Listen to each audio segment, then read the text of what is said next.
Everyone, welcome to my YouTube channel. आज हम सबसे इम्पॉर्टेंट टॉपिक डिस्कस करने वाले हैं जिसमें हम बात करेंगे सोवियत संघ के विघटन का क्या प्रभाव पड़ा। तो सबसे पहले जैसे कि आपको पता है इस टॉपिक पे ऑलरेडी 2 वीडियो मैंने डाल रखी है। आप प्लेलिस्ट पे जाके चेक कर सकते हैं। पॉलिटिकल के सेक्शन में जाएंगे 12th क्लास के तो आपको ये वीडियो इसकी 2 वीडियो मिल जाएगी। बाकी जो इसका लास्ट टॉपिक है वो उस पर हम डिस्कस करेंगे। उस टॉपिक का नाम है सोवियत संघ के विघटन का प्रभाव। चलिए हम एक एक करके बात करें। और इन केस अगर 12th की क्वेश्चन अगर आता है 12th में क्वेश्चन कि सोवियत संघ के विघटन के प्रभाव के बारे में बताएं तो आप इन पॉइंट्स को लिख सकते हैं।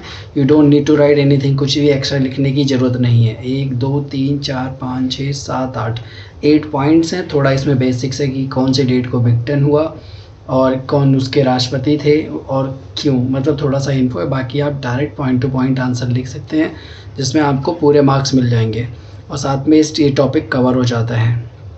तो हम 1 बाय 1 डिस्कस करेंगे और उसको डिटेल में समझेंगे कि क्या रीज़न था, ऐसा क्या हो गया, मतलब क्या प्रभाव पड़ा। विघटन तो हो गया था, विघटन होने के बाद प्रभाव। तो सबसे पहला प्रभाव जो था वो था यूएसएसआर का एंड, मतलब जो सोवियत संघ था उसका एंड हो गया था। और उसके बाद आपको पता है उस टाइम पे कोल्ड वॉर, वर्ल्ड वॉर ये सब चल रहा था, जिसकी वजह से पूरे विश्व में 2 सुपर पावर्स थी, एक अमेरिका दूसरा यूएसएसआर। तो इन 2 सुपर पावर्स में तो कंट्रोवर्सी चल रही थी, फाइट चल रही थी। तो उस बीच में जब यूएसएसआर का एंड हो गया, फॉर एग्जांपल अब एक पार्टी का एंड हो जाएगा तो दूसरी पार्टी ऑटोमेटिकली पावर में आ जाएगी। तो इस तरीके से अमेरिका एक पावरफुल कंट्री के रूप में वर्ल्ड पे आया just because of end of USSR. तो इस तरीके से हम पहला पॉइंट समझ सकते हैं। दूसरे पॉइंट की जब हम बात करते हैं तो अमेरिका दुनिया में वर्चस्व अमेरिका का, तो इसका मतलब ये हुआ कि just because of the end of USSR America become the super power of the world. ठीक है, इसमें वर्ल्ड में सुपर पावर हो गया, उसका कंट्रोल हो गया। उसी के साथ साथ में अब एक सुपर पावर है तो फाइट करने के लिए कोई दूसरा है नहीं, तो इस वजह से शीत युद्ध का भी एंड हो गया, क्योंकि उस पर टाइम पे कोल्ड वॉर चल रहा था तो कोल्ड वॉर का भी एंड हो जाता है इसी के साथ में। उसके बाद नेक्स्ट टॉपिक जो आता है उसके में है कि पूर्वी यूरोपीय देशों में साम्यवाद का अंत, जो साम्यवाद उसमें चल रहा था साम्यवाद का भी इसमें एंड हो जाता है। इस तरीके से ये भी पॉइंट था। और उसके बाद नेक्स्ट पॉइंट अगर हम बात करें, बहुदलीय लोकतांत्रिक शासन व्यवस्था की स्थापना हुई। पहले उस टाइम पे लोकतंत्र व्यवस्था इतनी नहीं थी जहाँ पे मल्टी पार्टी हो। तो बेसिकली क्या होता था, एक पार्टी होती थी वही अपना कंट्रोल करती थी, तानाशाही रूप में हो या किंगशिप हो। तो इस तरीके से जब इसका एंड हुआ वहीं से लोकतांत्रिक व्यवस्था स्टार्ट हुई। आपको पता है लोकतांत्रिक व्यवस्था में एक पार्टी नहीं होती बल्कि बहुदलीय पार्टी का शासन होता है, तो उसे बोलते हैं लोकतांत्रिक शासन व्यवस्था। तो वो उसका भी स्टार्टिंग हो चुका था इसमें, ये भी इम्पॉर्टेंट है।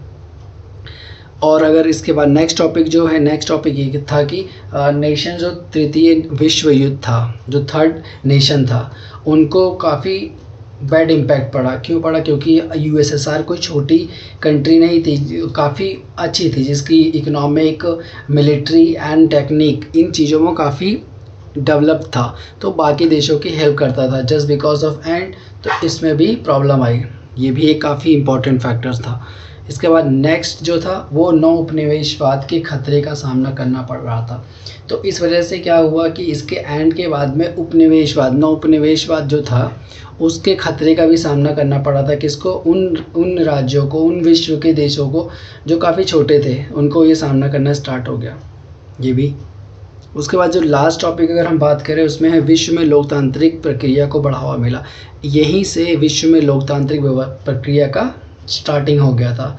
और यहाँ से लोगों ने क्या किया, क्योंकि इसको बेस्ट मानते थे, यहाँ पे मल्टी पार्टी का होने की वजह से शासन अच्छा चलता था, लोगों को चूज़ करने का राइट था, कोई तानाशाह न बन पाने का डर ख़त्म हो गया था। इस वजह से इसको लोगों ने बढ़ावा दिया और ये काफ़ी तेज़ी से फैला और सभी देशों में ये फैलता गया और सभी देश, ज़्यादातर देशों ने इसको अडॉप्ट करना स्टार्ट कर दिया कि ये एक बेस्ट प्रक्रिया के रूप में अपनाया गया। तो इस तरीके से हम समझ सकते हैं कि ये 6-7 पॉइंट हैं जो इनफ होंगे आंसर लिखने में इस टॉपिक में ये है। बाकी अगर हम विघटन की बात करें तो उसकी डेट 26 दिसंबर 1991, 26 दिसंबर को ये हुआ था। उसमें मिखाइल गोर्बाचेव ये वहाँ के राष्ट्रपति थे, प्रेसिडेंट थे।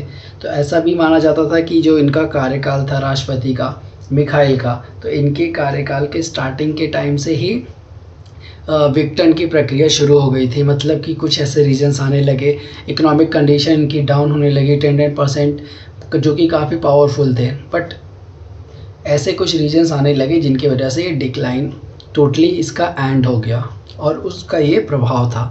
आई होप आपको समझ में आ गया होगा। ये 12th क्लास का सेकंड चैप्टर है, इसका ऑलरेडी 2 वीडियो बनी हैं, आप देख सकते हैं।